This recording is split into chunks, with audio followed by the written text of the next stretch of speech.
Tonight on Breaking News, this just in. An unforeseen enemy has stricken Tenochtitlan, a horrible virus that is killing many. What is this virus? How do I know if I have it? Is this an omen, an apocalypse, the end of the fifth and final world? All those questions will be answered later tonight on this broadcast. Due to the virus, we are currently stuck at home. We will be later conducting interviews via Zoom calls. Also, from the virus, our entire broadcasting team has been unable to work except for me, who has become the camera operator, reporter, and weatherman, and Javier, who is also a camera operator, reporter, and amateur editor. Before we get into that, let's look at what has happened over the course of this event. After the events of the victorious night, the Spanish conquistadors retreated back to their base camps to heal. Meanwhile, the first waves of the virus started breaking out. The observable symptoms seemed to be a rash, followed up by many bumps on the skin filled with clear liquid.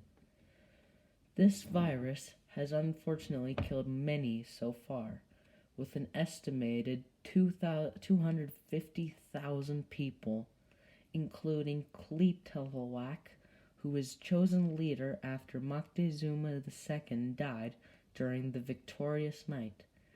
Tlatelolco's successor will be his cousin, Cuauhtemoc.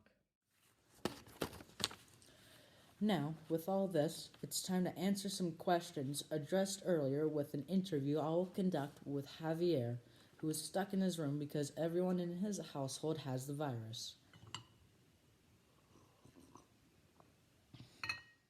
All right, everybody, let's give a warm welcome to our guest, Javier. Thank you, Ricardo. Why don't you tell us about your situation? Well, it's not good. In fact, it's horrible. My entire household, except me, has caught this horrible virus.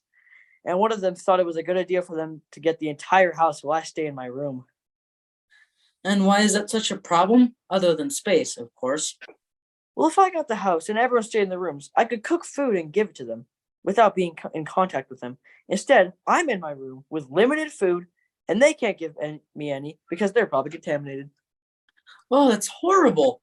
Sounds like you could use some spicy hot chocolate, our sponsor for today's broadcast.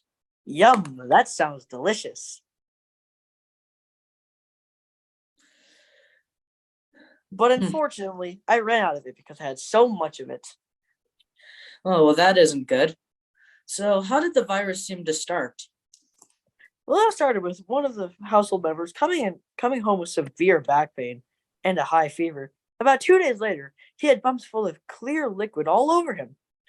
It was disgusting, but by then the rest of the household had already started having bad symptoms.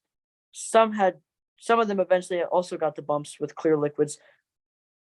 I don't know what else happened to them because I haven't seen them. I've been stuck in my room. Okay. Well, folks, you heard it here first. If you have a high fever, severe back pain, abdominal pain, vomiting, you may have caught this horrible virus. Thank you, Javier, for the interview. Now, while that interview answered some questions, still, most haven't been answered yet. So, Javier will now interview a Spaniard who was asked to remain anonymous. Please keep in mind that he is an enemy, and so not everything may be trusted from him. This is just to get a general idea about the virus. Take it away, Javier. Thank you, Ricardo. So, Jorge, tell us about the virus. Please don't say my name. I'm supposed to be anonymous. Anyway, in our culture, this virus is called smallpox. It has existed for many years in our society, and so we eventually developed an immunity to it.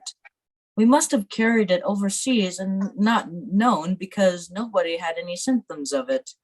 Unfortunately for you, there is no cure for it, and there's about a 30% chance of dying from it.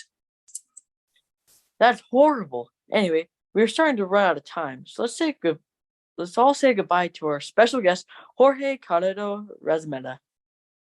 Hey, I said to keep my name anonymous. Oopsie.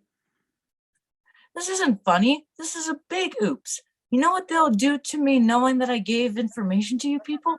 Because I do, and it's not good. Hey, why would you do that?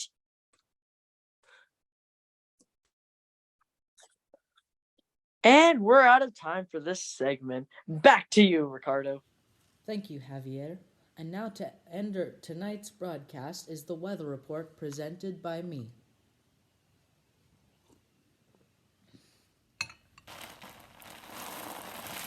Well, it appears to be raining. Stay tuned until next week, Tuesday at 3, for our next broadcast.